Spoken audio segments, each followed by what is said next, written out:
Africa if you want to Right, find but that out. we've been talking about it already before you got here. And he's already explained part of that, and now he's trying to answer, but people keep talking and shit. Y'all jumping my in. question is very simple. Like, why is there? Why did the UAE ban Nigerians, but South Africa, for That example, ban is is xenophobic? lifted, dude. That ban is lifted. That ban is not lifted. There's still You a know, ban. So now it's lifted, so they're no longer bad. I will support South Africa to ban Nigerians if they want to do that. That's fine.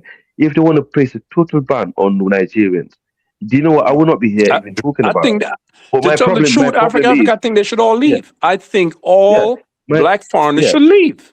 I yeah. really do. My problem is the Xenophobia, like going in the streets, targeting people out there, school, going to hospitals. You know, like what you're doing, like the thing, what you're doing, like even it's like going back to the Second World War, like what the Nazis used to do to other people, and you're doing that to your own black. No, Explain honestly, just let me honestly. finish, right? It's like what the Nazis did, you know, to the Jew during before the Second World War. You go in there and go in there and do the same thing to Nigerians, West African people, and That's even their wrong. neighbors. That's Not And they only just mute, Nigerians, and but even yeah, Zimbabweans, everybody. What are you talking Zimbabwe, If about? all the every other immigrants left, would it make nationality. things better? Can If you can I all the ask a Yeah. question? immigrants Can I So, ask left, a would it question? so, make things better for South Can I Africans? ask a question, No. please? I No, Can think it I they ask a should wouldn't. all question? leave. I Yeah. really think they so, should all leave. I don't disagree, but would it but make it and better for South Africans, It doesn't Vincent? matter. you Let should them ask, deal It with doesn't it. matter. ask It's their Right. country. Let them Exactly. deal with it. Let And them deal with it for then real. they'll have listen, to They deal should with leave. the real guys, problem, which is one mic. the wealth of the white folks got all the wealth. Exactly. Let them One, leave. They should exactly. leave. Do you know what? No, Do you know what? no, see, It'll probably If you be need our help, worse. listen. If you need our help in West Africa or in the other part of Africa to, regain your ancestral home, like what you did, like what happened. One second, one second. Africa, No, how they Africa, doubt they're Africa. gonna No, Africa. That's not gonna happen. They no. made it clear. They Let made them it clear leave. They want what to they leave. want. They should leave. Matter of They fact, the made it South clear. African government should force every black immigrant out, legal Yes. and illegal. no, Yeah. not I The think government it's should about force. time. The So I government should think you're force right. them Nigeria, out. Nigeria has no, all the wealth. What are they doing in You Europe? see? Dying in the rivers and in the ocean just to go to Europe. But yet you own your land. You own all the wealth in Nigeria. Bro, Man, you're not logical. You're not what is speaking. 20 You have million no white logic. people doing in There's no Africa? logic of what you're Idiot. saying, bro. What is 20 million white people doing in Africa? What are they So, doing so, there? so now you're following them? You following What them? is 20 million white people doing in Africa? So hold on. So, but that dude who just made that comment, is he aware that there's 300,000 South Africans in the UK? Is he aware White of that? South Africans, the white South Africans that you hate, they went back. yes, correct. They I'm black. ran away I'm because black. I'm they, black. I'm black. And black too. Bro, I'm black. I'm they black. ran away. listen to me. I I'm was black. down by the South African match today, and I was supporting South Africa here in Atlanta. They played, they draw 1-1, right? Thank I you. was supporting Thank you. South Africa. But you should have Thank you seen very the much. amount of white South African there. It was just a few sprinkles of black South Africans, right? Yes, yes. All the rest was white. Yes, Wow. they ran away. They ran away when Mandela took over the power. They thought that they're gonna be punished. That was the theory. But a lot of South Africans still remain there. They still continue to be patriotic. Yes, we know we've got issues of racism and stuff, but it's all about the human race. It's not about actually because this thing of a race is a concept. What human race? Now you're talking human race? What? Yes, You're talking yes. human race now after what you guys did? Are you No, serious? race is a What concept, human just race? like a tribe. It's not about And human after what race. they did Guys, to them, guys. Anyway, I'm I'm not gonna sure. leave you guys, man. I got You're a headache from talking this. human race after you guys throwing people out? Are you serious? Thank you, Dinah. Thank you, What everyone. is it being done in Nigeria? Bang. Babies being kidnapped. That's All right, not an brother. issue to you. all right, brother. Yeah, man. Love to everyone. Yeah, bless. Yeah. Even to you, the South African brother. I still got love for you. Yeah, But you too, man. start Africa, loving Africa, yourself. man. Start loving Africa, yourself, man. Africa. You don't Yeah. have to make Yeah, Africa, Africa, man. Take super care. announcements that you're departing, sir. Just Yeah, you will never have peace. You will never have peace. we love you and we're gonna miss the you. resources, man. That's crazy. Vincent, Even the You may South African go. brother. Vincent, I'm Yeah, from the even the same. South African brother. We want you to love yourself. Yeah. Take care. Vincent, I'm from the Yeah. same country that the white people are from, like the Afrikaners. I'm from the Netherlands. So Yes. basically, I know their minds. I know their mindset. I know how they really think. And Yes. basically how they think is like they see you guys as enemies. They don't really like you, but they are forced to basically live with you. And basically Yes, in the Netherlands, they say to us, like to the foreigners, they say that we have to go back to our own country, and they want to make it white. They're even talking about remigration, like they want to send us back. So I don't really understand your mindset when you say like it is not about race. So it's very Let me confusing for answer me. you. But No, Oh, someone let me answer that, please. no, Answer that let me question, answer Vincent. you. Wait, let me answer Yo, you. can someone mute Can themselves? They mute got your loud mic, thing in there. please. Mute yourself, please. I think Yes, Vincent left. yes, let me answer. Can you The mute your So who's issue mic, of watching please? Andre TV? Who's watching Andre TV? yes, I bet you is High Castle. yes, let me answer. When I say the issue of human race, I understand that the issue of racism, it was perpetuated from since 1652, and the Zionists, they've been pushing their project. We understand that we've got a lot of guys who are actually very racist. In fact, a lot of white South Africans who are racist are English speaking more than the Afrikaner who are their descendants. It's actually English speaking who are actually most racist, because if you check the history, you always find the Boers. Yes, they've also been fighting against black people, but the way where they forged alliances with black people. So it's all about the issue of the human race, because we also understand that religion, it formed this thing called race, because this issue of racism is started actually through a religion, through a church, the Dutch Reformed Church. Because here in South Africa, here we've got a Dutch Reformed Church that's been here for more than 200 years, that's been perpetuating racism, slavery, as well as apartheid. But outside that, it's all about the human race. Even if you are Christian, Christianity doesn't matter whether you're white or black. It's about actually the human race. It's all about us finding the humanness. Up until we achieve the humanness, we'll keep on hating each other, we'll keep on killing each other and doing all those stuff. And we will forever allow the evil project to come into us as human beings. So when I'm speaking about the issue of human race, it's all about us dealing with these issues all together. That's what I was referring to.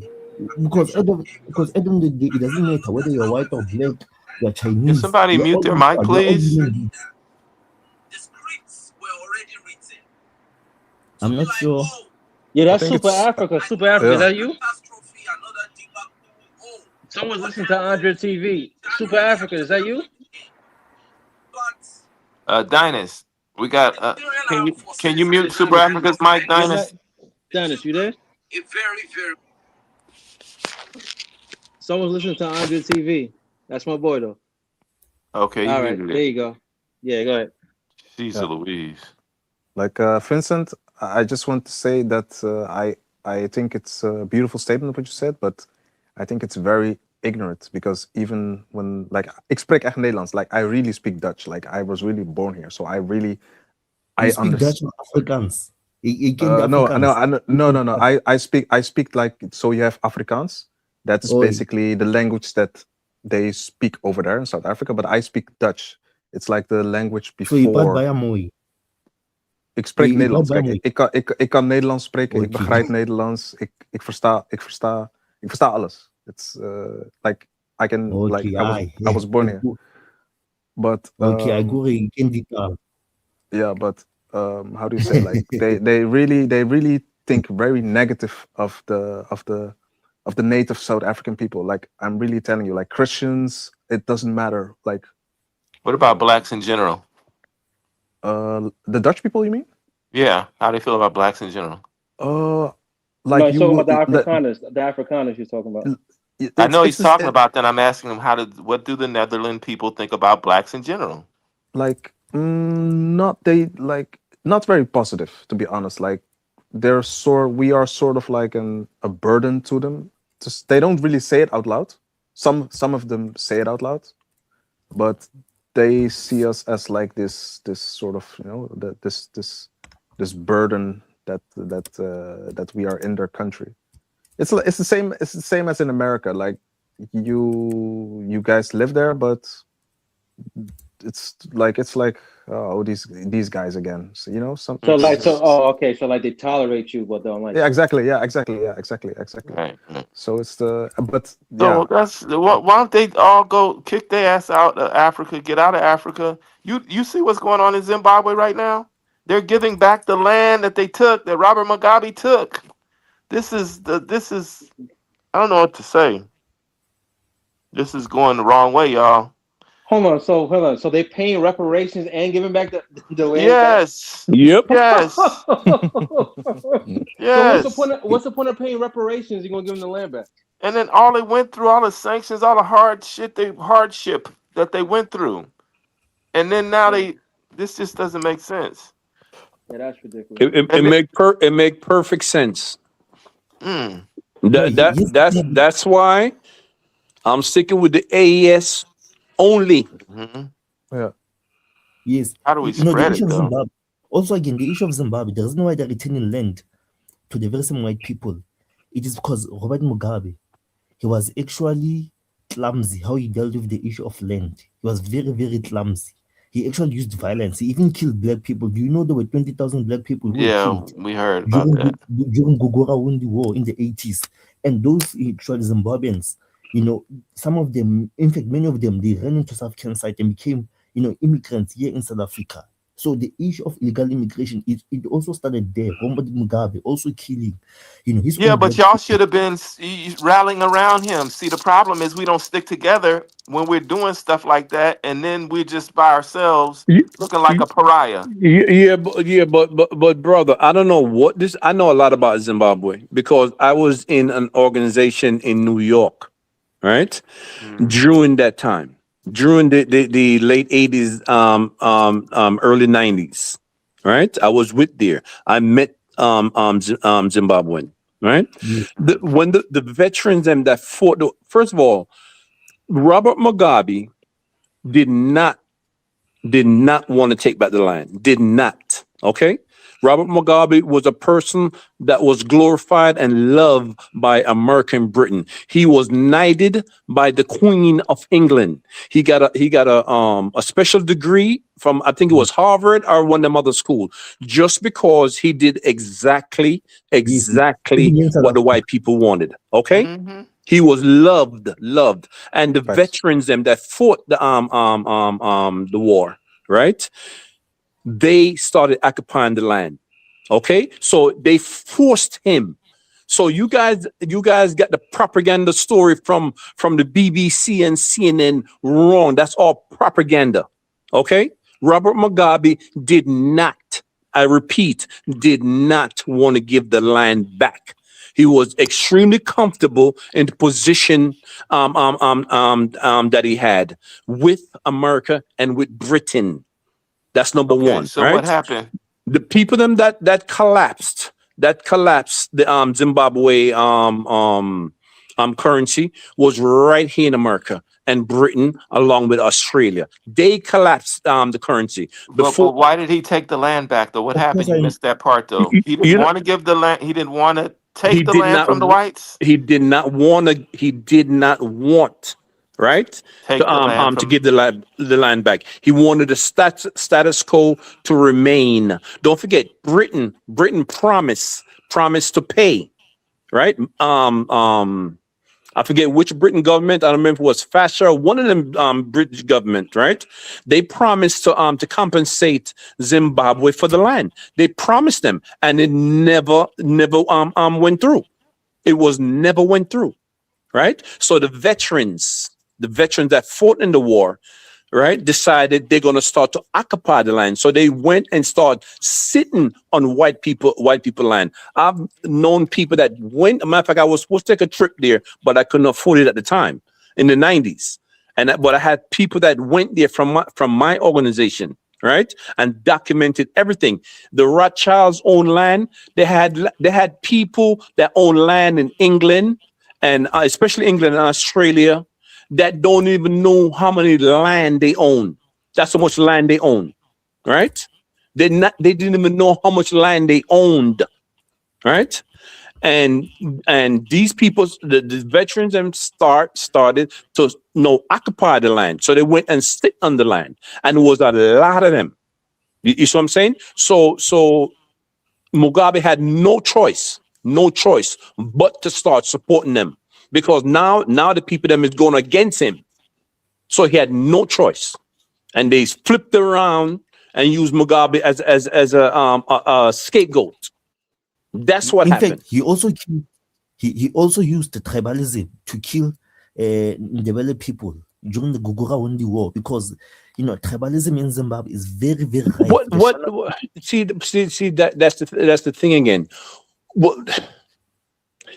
The opposition was supported by England and America. Yes, I know. Okay, true. and what do you do? What do you do to traitors? That's what the war was about. The war was about the independence. You kill them. Yes. Okay. So this thing about blaming Mugabe for X, Y, and Z is total bullshit. Because like I said in my first thing when I started talking about it, Mugabe was loved by Britain and America because he did exactly what they said. Okay, he was loved by them. He was knighted by the Queen. He got a special scholarship from, I think, Harvard or Princeton, one of those Ivy League schools. Yes, I agree. Okay, and then when it happened now, they absolutely turned on him and used him as a scapegoat. But also at the very same time, his regime, they've also have responsibilities. He's not. First of all, it's not a regime, bro. It's a government. Yes, it's not a regime. It's a government. Stop using the white terms. But let's also not run away that even himself too, him and his government, they've got responsibilities of having to have inflicted harm. When? What years? What years? Around early 2000, the rigging of elections, using soldiers to actually shoot them. Bullshit. In fact, never happened. Yes, that is true. Bullshit. You don't understand concept, bro. I just told you. Open up your ears and listen. I just told you. He was loved. He was loved by Britain and America because he did their bidding for him. That's what I'm trying to tell you. Don't try the scapegoat thing about the people them got behind him. Rig election. People got behind him. Right? That other dude that died. The dude that died, the main opposition back then in the 2000 that died. I forgot his name right now. Right? That died. He was directly funded by America and Britain.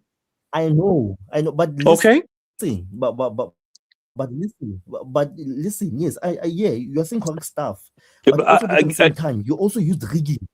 He unleashed the rig. What rig for what? They didn't have to rig nothing. They would win. They would win. No, the people that was with ZANU-PF more than anybody else. I'm telling you, that's propaganda. No.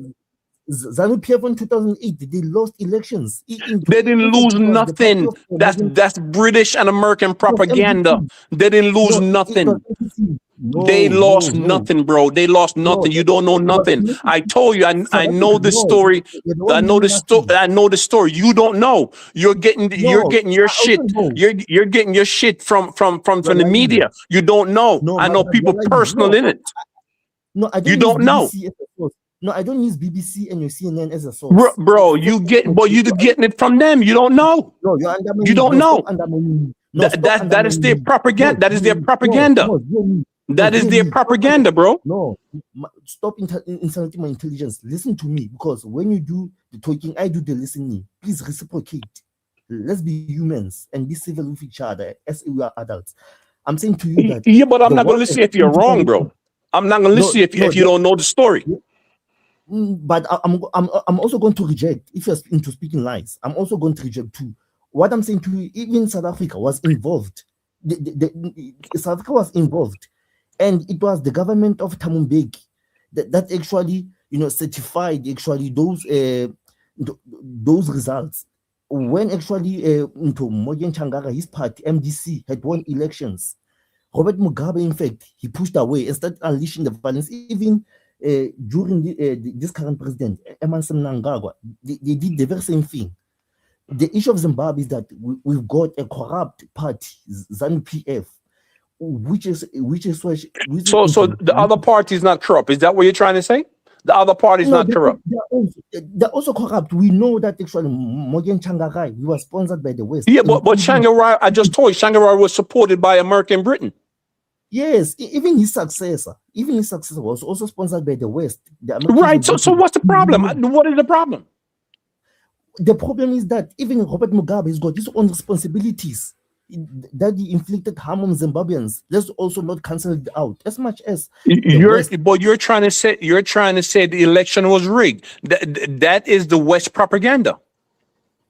No, there's not the West propaganda. So you're supporting the West now? No, I'm not supporting the West. I've never supported the West. What do you mean? So what are you talking about? If who says rigged? They said it's rigged. So you agree with them?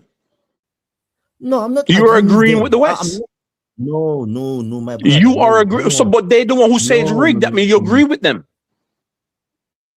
No, not on Western propaganda.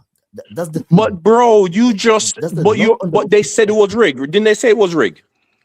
Yes, but yes, they said it was rigged, right? But I'm not saying so. But now you're agreeing with them. I'm not saying according to the. No, I'm not saying according to a perspective of Western propaganda. I'm not agreeing because I know the West, they're pushing their own agenda. But here in South Africa, we know it too. Even the South African government, they've got a report. South African government. They've been there through and through the issues that have been transpiring. I'm not speaking based. So you're saying more people wanted Tangarai. Is that what you're saying? Yes, that's what happened. Right. So more people wanted Tangarai. The West stool pigeon. So the West, the people that the West got in there, you're saying more people wanted them. Is that what you're saying? The man that was supported by the West. The man that was supported by the West. You're saying that the Zimbabwe people wanted this man. Yes, they wanted him. Right. So you don't know shit. You don't know shit. You don't even know how to back up your own argument. If you dislike the West and you're saying they're evil, right? But yet you're saying that the dude that they support, that's what the people wanted. That's what you're saying. The dude that the West support, that's what the people are saying. That's what you're saying. All the time. It happens all the time, even here in South Africa. The current president is a puppet of the West, but he was voted into power. Oh my God! It depends. It depends. Who voted him? The South African was rigged too. That was rigged. Sorry, no, it was not rigged. People went to vote. They voted for the guy, and he happened to be a puppet of the West. Okay, but it wasn't. That wasn't rigged, though, right? Yes, no, it was not rigged. Yeah, so Zimbabwe is rigged, but that wasn't rigged. No, it was Zimbabweans actually they voted for you see, man, stop while you're ahead, bro. Stop while you're ahead, please. No, please. Zimbabweans voted for Morgan Changarai, but from Gabon side, no, they did not. He did not get the majority vote, bro. He did not. Who didn't get majority of the votes? Tangarai did not get the majority vote. He did not. He did. He did. That means you're agreeing with the West then. You see, you're in a conundrum, bro. You're in a conundrum that you can't get out. No, but you're not. No, but you're not listening to me. You are agreeing with the West because they said that the election was stolen. The West said so. That means you're agreeing with the West. Hold on a second. Let me ask the other panel. Does everybody understand what I'm saying? I do understand what you're saying. No, the other panel. Anybody else left on the panel? Can I please answer to you? It seemed like nobody else left on the panel. No, we hear. I understand what you're saying, but at this point, he's just not going to agree, man. I just think we should proceed forward. Right. So just move on because he not understand what I'm saying. See, he's caught in a conundrum. All right. That's why I asked him if he prefer the apartheid government, the descendants of the apartheid government, to take back over South Africa. And the reason why I asked that, because I've spoke to some South African, black South African, say yes, they prefer that. They prefer that some of them say, oh yeah, we were better under apartheid. This is what some black South Africans says. No, let me answer that. You don't have to answer it. I didn't say you said it. I didn't say you said it. I'm just telling you that some South Africans say it. Yes, that is true. That is true. Right. They want the apartheid government back. I think black people in South Africa would be comfortable back with the apartheid government. No, you see, you're not listening. You are running a risk of creating confusion. You think I'm not creating confusion. I'm not creating confusion, but I just ask you a direct question and you hesitate to answer it. Do you want the apartheid government back, the descendant of the apartheid government back? Yes or no? Do you want them back? No, of course, no. But you see, that's the problem about your questions. You are either creating either or. It's a straight up question. Do you want them back? Yes or no? And you said no. Although you hesitate to say no, but you said no. No, but you see, I've got the problem with your questioning. Your line of questioning is a problem because you're creating a black and white question whereby everything. It is a black and white question. It is a black and white question. No. So you don't mind having a white government in your country? You're creating a confusion. Listen, if it's a white government that you like, say somebody that you like, and he run for president, would you vote for him? No, I'm patient if you listen. Listen, don't create an either or question. Yeah, either or, because you want the crackers back in your country, bro. Look, all I'm saying to you is that yes, back then, there was a development. As much as things were horrible, there was a development. There were jobs. There was a livelihood. Things were going on. People, they were affording houses. People could afford even to own businesses. Okay, you see, you got your answer, panel. You got your answer. I wish everybody would know. He want the white government back. He want them back. No. You want them back, bro. You said it was good. You said apartheid was good. That's what you just said. Yes, in terms of livelihood. Exactly. You said apartment. See? You see, I drag it out of you. We know where you stand now. No. In terms of livelihood, bro, we know where you stand. Come on now. You want them back. No, excluding the brutality. You want them back. No, my brother. Okay, you want them back. No. You see. Okay, hold on. Let me ask this. Let me ask this one question, right? For me. No, he just said you want them back, bro. He want them back. Vincent, you trying to box me. No, you see, you're trying to box me. It's not a box. Let's put it this way. If I don't believe in Jesus, but if Jesus came down here running for president of South Africa, I would say, F you, Jesus. I don't want your cracker ass in South Africa. Get out. Okay, but I don't care how good you are. You do not get to run an African country. Vincent, let me ask you a question, right? What Tahaka is saying, right? Is I don't know if you travel around the world, right? Yes. If you travel around the world where other black people live at, whatever, most of the resources is controlled by other group. So what Tahaka is pretty much saying is, unless you control your own resources, no other group is going to look out for you no matter what. They might be nice. They might smile in your face.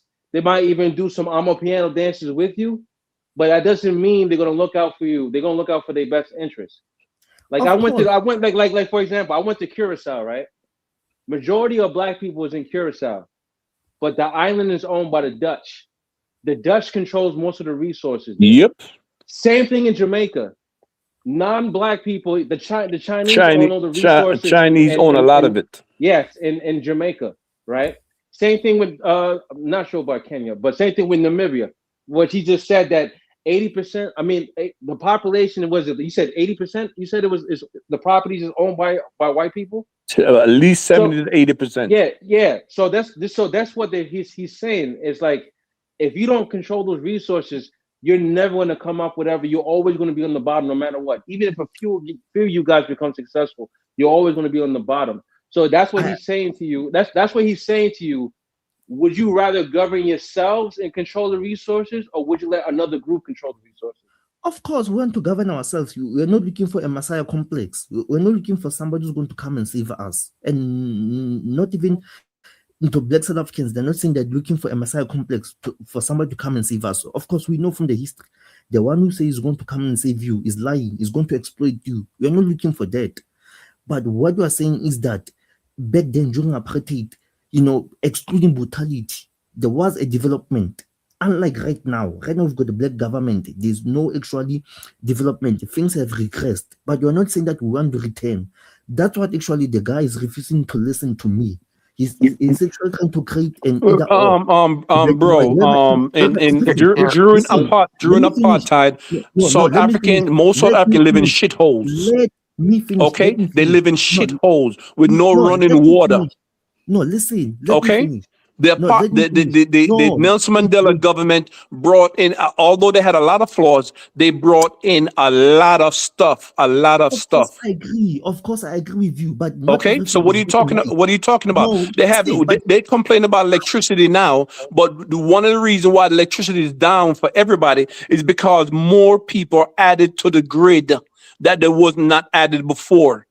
Stop. Them crackers did nothing. They did nothing. They did nothing. Black people are more employed today. They have more jobs. They have more companies today. They have more access to business today. Okay? Stop the bullshit about it was more this or more that. You are lying. I'm lying. So Tahaka, are you saying that more black people in South Africa have money and jobs? What are you saying? Wait. That's exactly what I'm saying. Okay. Wait. In 2008, the input of black South Africans in the markets space is advanced by millions. What is this guy talking about? The electricity grid, like I spoke before. These people had no electricity. Okay. In the townships. The reason why white people are complaining about electricity right now and the grid is because literally millions of people are added to the grid.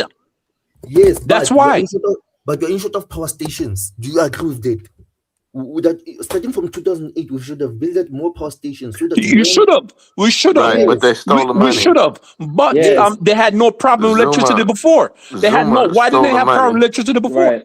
Right, Shaw, exactly. Zuma stole the money. Let me say, can I say this? Can I just say this? Go ahead. So this is important too, and this is what I like about Julius Malema, is the fact that Zimbabwe got sanctioned and fell on hardship as a result of Mugabe's, taking the land back, even though I guess Tark is saying that he didn't really want to take the land.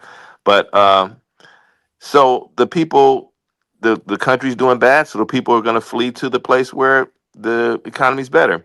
So what the regional area, Botswana, Zambia, all of the SADC countries should have been working together to assist Zimbabwe and to help South Africa to take, now this is revolutionary now, help South Africans to take the wealth back from these white folks.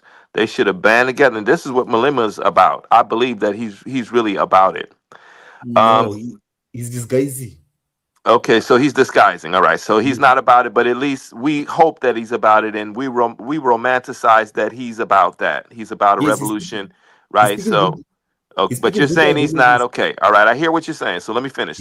Yes, so you see, this interdependency is happening between these countries.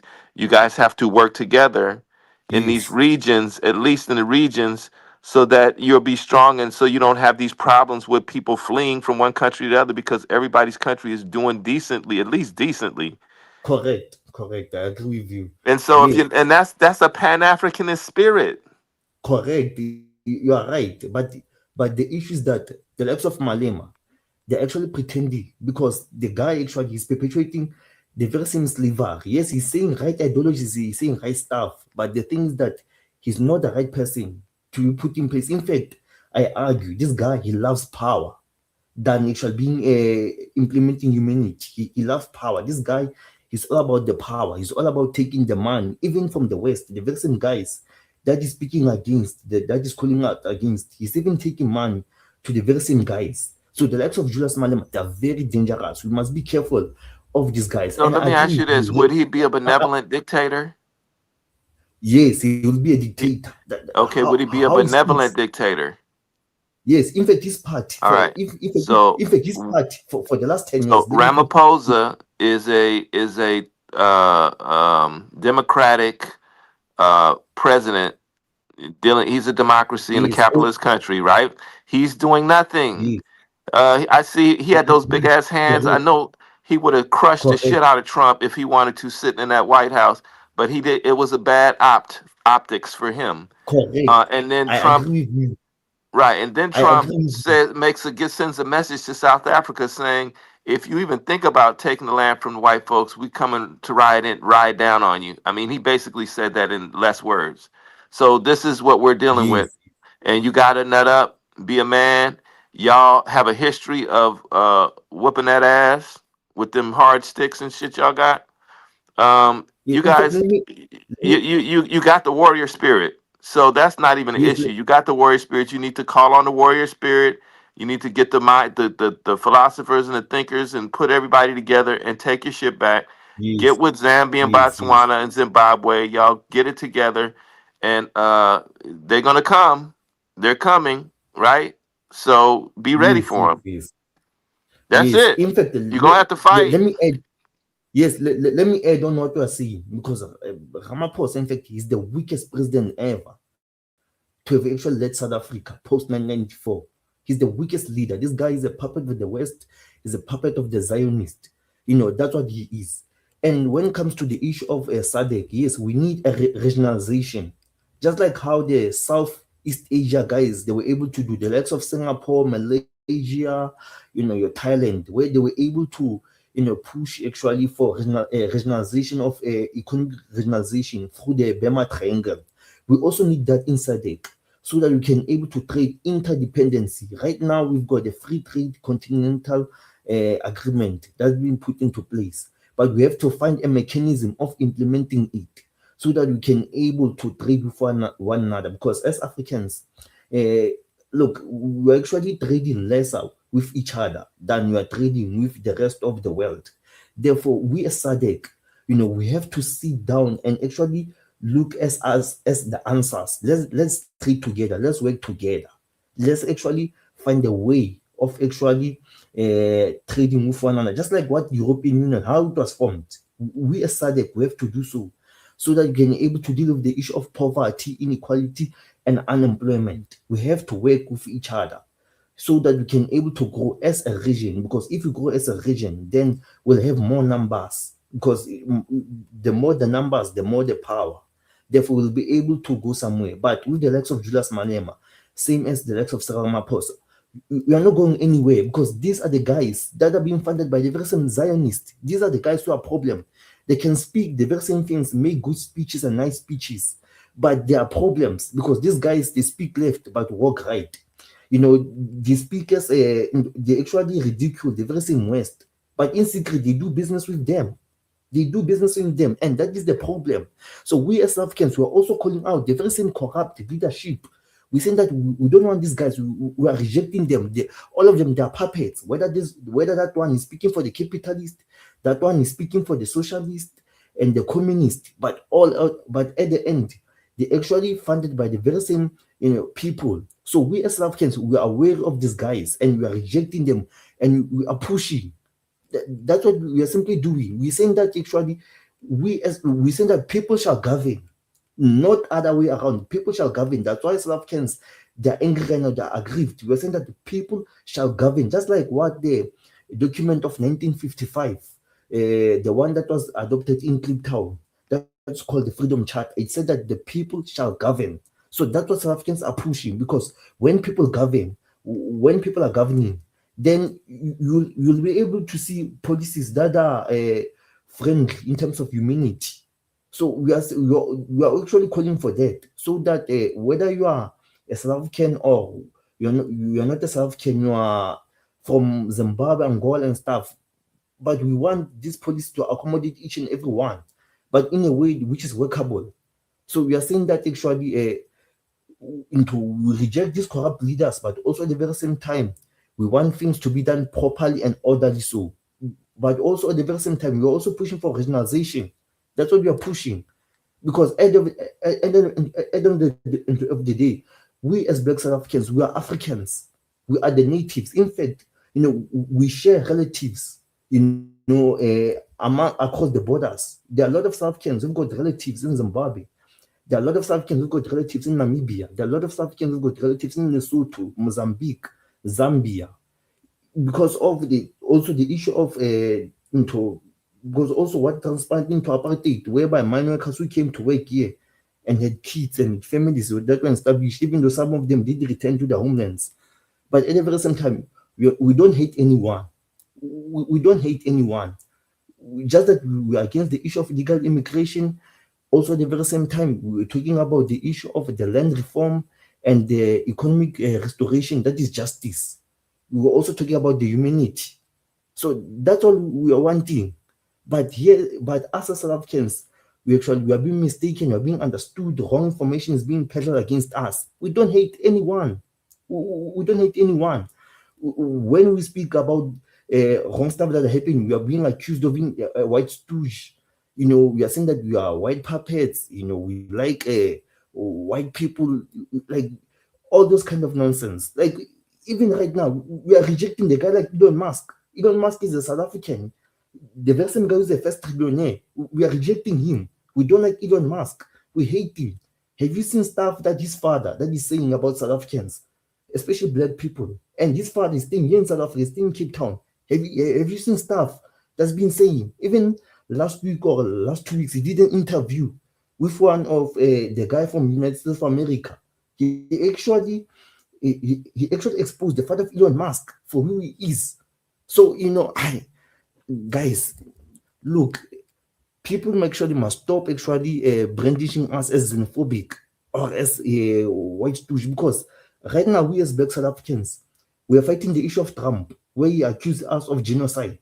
We're being accused of genocide, whereby white people, they're accusing us of killing them. Right now, it's our fellow Africans who are accusing us of xenophobia. So there's a common denominator here, whereby black South Africans are being hated by the ones who are pushing these right-wing ideologies and the ones that actually calling us xenophobia. So, everything's against black South Africans right now. And we are speaking based from how we feel, how we experience the hardship and the suffering. Why can't people take into cognizance that black South Africans are suffering? We suffered from colonization, we suffered from apartheid. Even right now, like, we're still suffering. What should You're we do? suffering because you guys don't control the wealth. You don't control the economics. Another group, Correct. right? So you got the politics, but now this is why my teachers used to say you can't only control politics. You got to control the economics too. You got to Correct. control your Correct. education too. I agree So with you. Thank you very much. In fact, so that was the that's part why of I'm my saying the whole goal should be on how to control the economics. That's thank you the very much. only thing y'all I should agree be with you. trying to do. Yes, I agree with you. You are saying the right stuff, and that's what we as South Africans, we aspire to do. So that's why even when Julius Malema, when we supported him as a young leader, he used to say economic freedom in our lifetime. That's what actually he used to say. Okay, so That's you what. admit that he's got that part right. Yes, he got it right when he was an up and coming young leader, when he was promising. So are you saying you think he sold out? Yes, along the year when he went to London, and came back, he was never the same.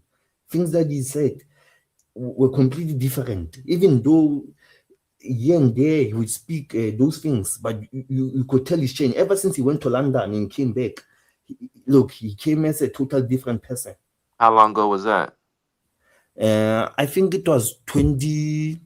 If I'm not mistaken, just around 2012, 2013. I'm mistaken there. Oh, wow. When he came back, he even said something about Mr. Mandela. He's saying that he was a sellout, but he didn't want to say it straight. He used other words. You'll check. There was a press briefing where he said that Mr. Mandela was a sellout. Ever since he went to London and came back, he was never ever the same. So we as South Africans, we aspire for land to come back so they can own the wealth and the minerals. Same way as the Sudanese. Look at the issue of Sudan. Just like the Sudanese right now. Like what is happening to the Sudanese, because Sudanese are suffering. We too as black South Africans, we're on the very same actually situation, just like Sudanese, how they're suffering, whereby all these Arab countries, your UAE, they're looting, the West, they're looting. whereby they're even finding the conflict between the Sudanese armed forces as well as the RSF. You know, that's what we as South Africans are complaining about. Same way the Sudanese are complaining, they're suffering. We too as Black South Africans, we're also suffering.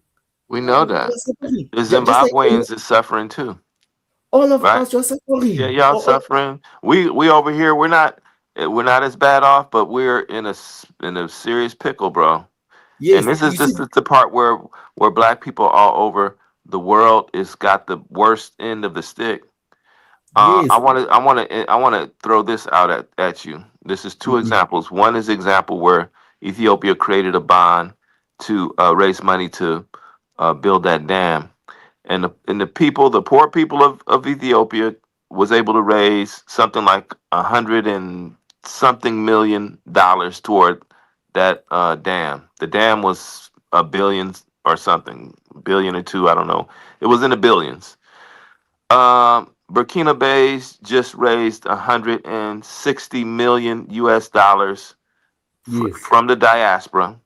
yes. And so I'm bringing these examples up is because economically we can do some things if we put our few dollars together as a whole and start Correct, doing some things. So these are the correct. solutions that we need to be looking at. And this whole Hmm. thing of what you guys are dealing with the immigration, that's real. Who am I? I don't, because I mean, Ghana had a situation, Nigeria had a situation where they were Yes, sending folks yes, back. So how can somebody blame you when the whole continent is dysfunctional, the region is dysfunctional, the country is dysfunctional? So yes, we're all in this together, and that's yes, why Malema and I'm using him because he's the yes, yes. better choice than Ramaphosa to me. Okay, no, I hear you. In fact, let me tell you about when it comes to South Africans. You see, even with us as South Africans, when we come together, we're trying to establish a bank. The system is designed is designed in such a way that black people, they're not even allowed to own banks. Do you understand how racist this system it is against black people? It doesn't want to allow black people to own banks, because if black people own banks, they'll own the entire economy, they'll own the entire land. That's how it's been designed. And we as Africans, we're also pushing against that. Because in fact, these guys, they're even putting a regulation that's very restringent, whereby it's all about the money. Because they know that black people, they don't have the money. That's how you kill black people from owning. For them to own banks, you have to actually put a regulation whereby they have to, even put X number of money. And a lot of South Africans don't have it, and that is the problem. But we aspire to what the likes of the guy in that general from Burkina Faso, who's his name? Traore, Yes, Traore. We aspire Ibrahim. yes, Ibrahim Traore. Thank you very much. We aspire for those guys, the likes of Paul Kagame, the guys who take action. We aspire for those guys, but right now we don't have them right now. So we as Africans, we are standing up together. We are actually saying that we want to own things into our own hands. In fact, Julius Malema, he was implicated into a bank that collapsed. That was called VBS Bank. It is a black bank, and mind you, it's a black bank that was formed during apartheid under a white system, where a white system allowed black people to own banks. The likes of Julius Malema during post 1994, they killed that bank. There is a report, there was investigation that was done. His name is fingered there. His fingered there. His fingered there. It's a report coming Okay, from the South Africans. I have to say A this report though. is coming. Here's the Yes, thing I have to say: the media, the videos that we're seeing of South Africa, we must be yes, mindful that the white media controls what we see. So the things that we see with yes, people getting their ass whooped and getting killed and all these things may not be true, because who owns the correct. media? It Who is owns the the media in Zionist, South Africa? the Zionist, the very same Thank white you. Zionist. So that Yes, part of their thing is to do this is what they always do. So that's why if you yes, say, I was talking to some South Africans in another social media, they was bringing this up, and it was like, oh yeah, that's true. We got to take that into consideration. Everything we see may not always be true. Everything that you hear correct. about Malema, that's also another thing too. They're going to try to, if he's really going to be the person that could liberate y'all, they're going to try to do everything to malign him possible. So keep Of that in course, it's mind gonna be a too. target. Yes, Right. yes, Keep that in yes. mind But the thing, because yes, but the things that we as Africans, we have to look on ourselves, because we cannot look for African solutions in the White House or in the European Union in Brussels. We have to look, and we have to look for solutions in ourselves.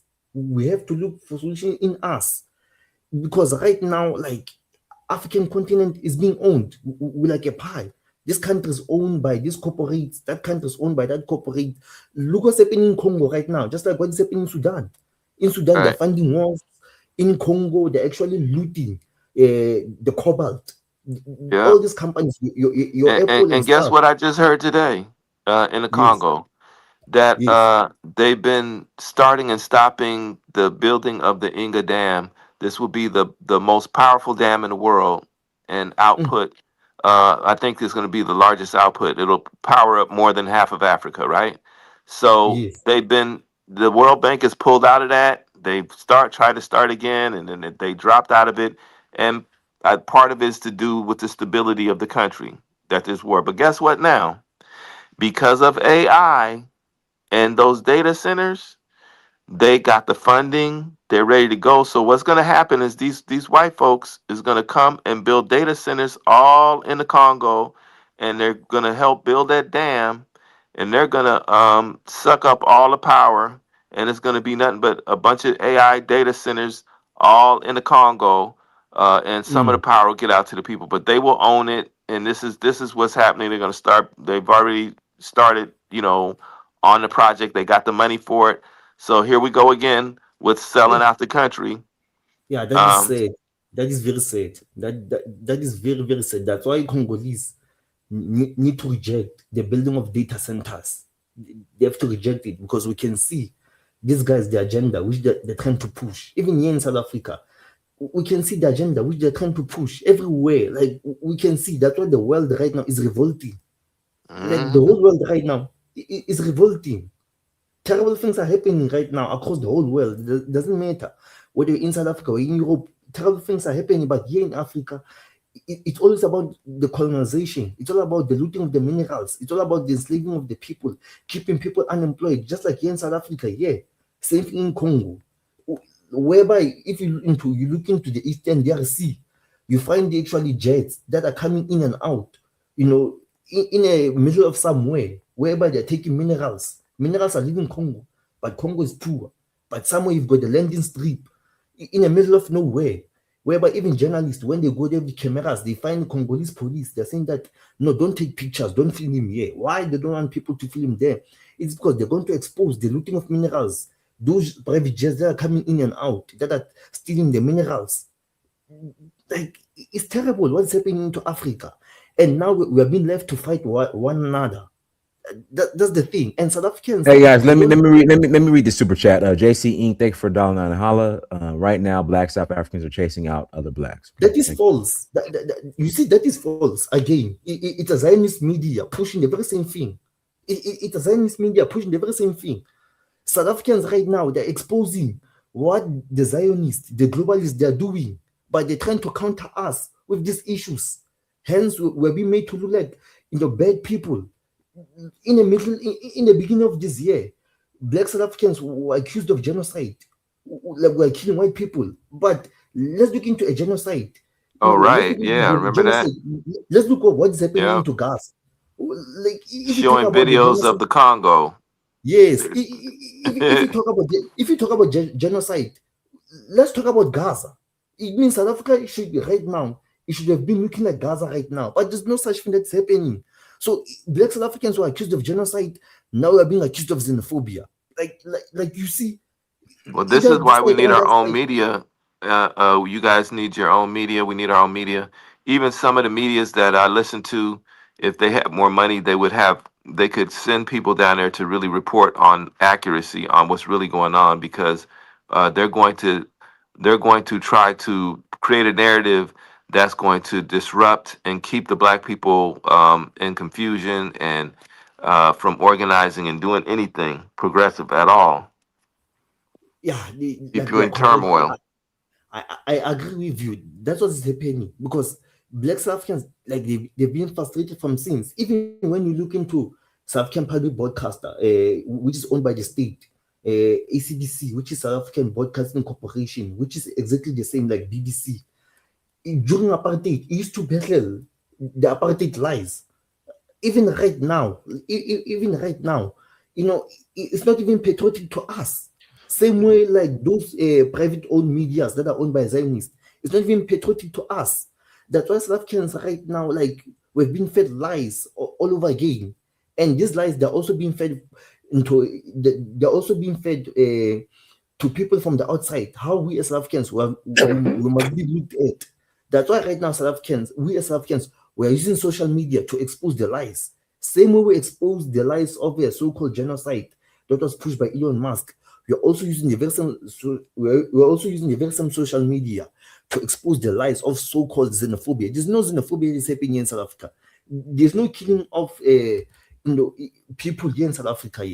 There's no such thing. In fact, South Africa, when you look into the stats, it's got high crime rate. It's got a high crime rate, and we know where there's poverty, there's gonna be a crime, and it's mostly South Africans who die. It's South Africans who die each and every day. It's South Africans who die, not actually people from outside. South Africans are the ones who are dying. When you look into those states, it's South Africans who are dying. Even when you look into the very same state, you don't find even white people being killed into white farmers being killed. It's black people are being killed, and it's black men and black young men. It's like a story of United States of the story of USA, where young black men are being killed there in the project. It's the very same thing here in South Africa. Yeah, a lot of young black South Africans are being killed. So let me ask you this question, right? Being incarcerated into prisons. So if you got rid of all the migrants, the immigrants, let's say the black immigrants, yes, would that solve your problems of employment? Yes, it's going to solve the problem of employment, but really, it's gonna wait. In fact, it's going to solve the issue of illegal immigration. We are not saying all, but how does that impact the quality of life for South Africans that have what's the percentage of unemployment rate in South Africa? The percentage of unemployed is 60%. Oh my God. Yes. So are you saying that is once you get all of the black immigrants out, that the 60% rate is going to go down? Nope. No. Let me say this to you. Yes, it's going to help partially, but it's going to help largely. When it comes to the issue of illegal immigration, we're not saying all the migrants. We are not saying all. We're saying undocumented. Those who are illegal, they must go. It will help there. But the ones who are legal, they must stay in South Africa. They must continue to enjoy into staying here in South Africa. They must continue to work here in South Africa. But the important thing here is that the government, it must stimulate the economy. It must stimulate the economy, because when you talk about stimulating of economy and investing into industries and bring back those factories, then that's why the unemployment is going to be reduced, poverty and inequality. Because what must happen here is that the economic policies that are developmental, not neoliberal, that are developmental, are the ones that must be implemented. Well, Vincent, y'all got to get a control of the narrative, because the world is seeing that you guys are pariah. That's what you look like in the media. The media is showing you looking like the pariah. Hey, that's what it is, man. Hey, guys, let Babaliko speak. That's what it is. Y'all South Africans are xenophobia, man. It's a fact. I don't keep Vincent talking all this garbage. Y'all xenophobia. This is not the first time we see this happen. Every year is the same thing with in South Africa. Y'all xenophobia, man. Julius Malema talk about it.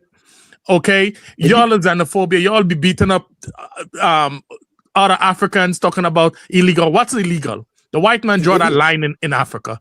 Ain't no African is illegal in Africa. Okay, y'all have xenophobia. Y'all beat up people. Now y'all crying because the people y'all beat up, those Africans who comes there, open shops, sell goods, and all of that. Now y'all don't have a shop to open. But meanwhile, the white man running around South Africa with your gold, with your oil, with everything South Africa have, but with your farm, even on the farms, okay, even have their own land, Arania. But y'all don't do nothing to them. But y'all run around talking about, hey, you're not xenophobia. Y'all xenophobia. South Africa is the biggest xenophobia people have in South Africa. When Patriotic Alliance, the party. Hey, yes, I've been to Cape Town. I've been to South Africa. I've been down around Durban, Johannesburg. I've been there. What you telling me? What you talking about? Listen. Patriotic Alliance, Gary Payton, even him changing his tongue now. When he used to be running around talking about Ablahande, like a damn fool, like a damn big fool. Now he's in the cabinet of the ANC, which have done nothing to help the South Africans. The ANC, y'all vote for ANC every election, they win. And they have done nothing for the people. The people still live in squalor. You see, they live in squalor. The whites live in nice big neighborhoods, big houses, and y'all live over there in those galvanized houses. You can't tell me. I've been there.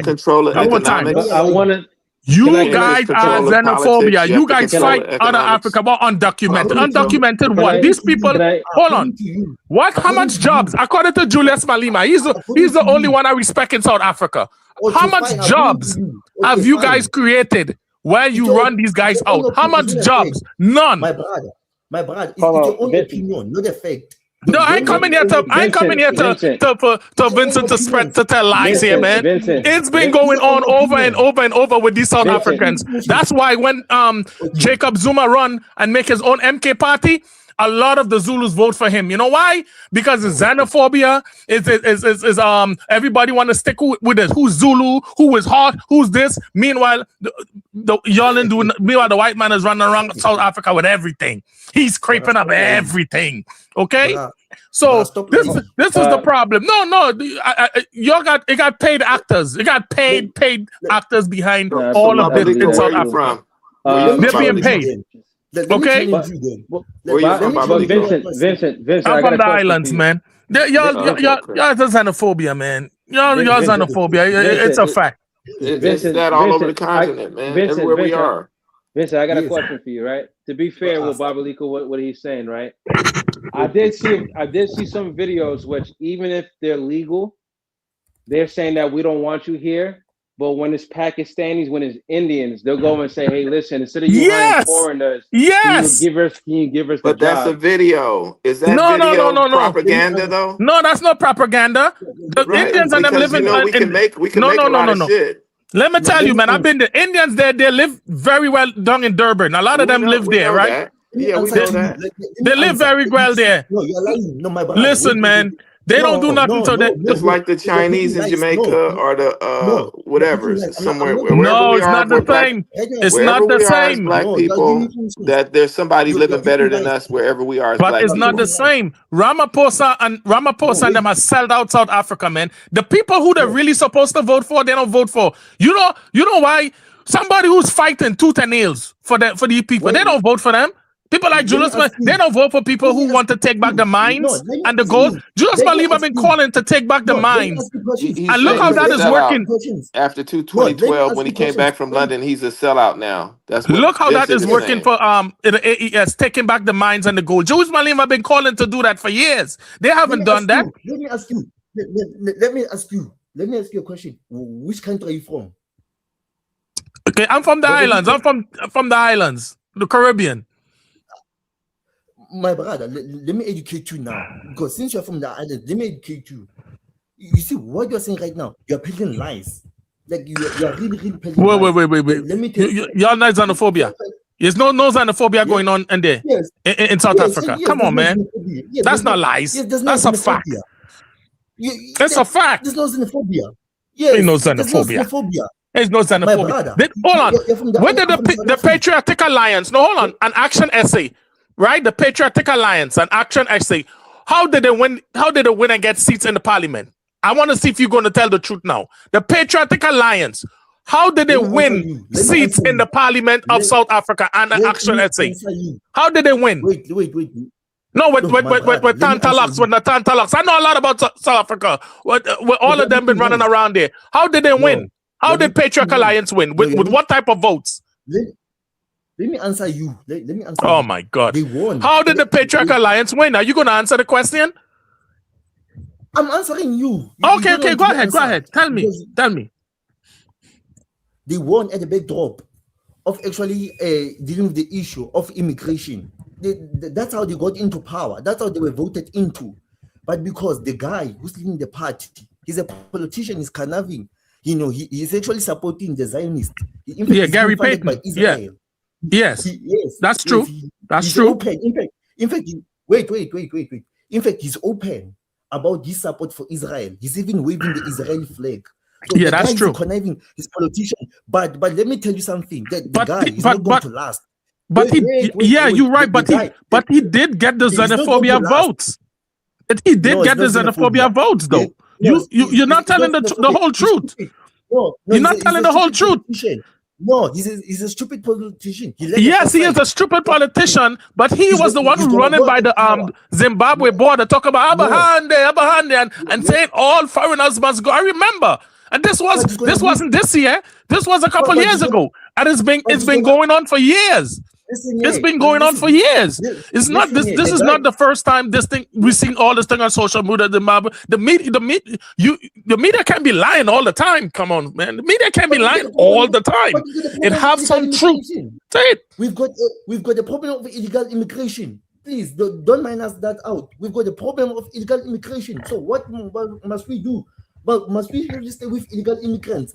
Do you know that there are guys who are yes, because what jobs are they taking? They're not really taking any jobs from South Africa. Guys, we got to close out. Okay, everyone, thanks so much for joining. Like, share, subscribe. Until next time, family. Guys who are shooting with AK-47s, who are illegal immigrants, who are shooting with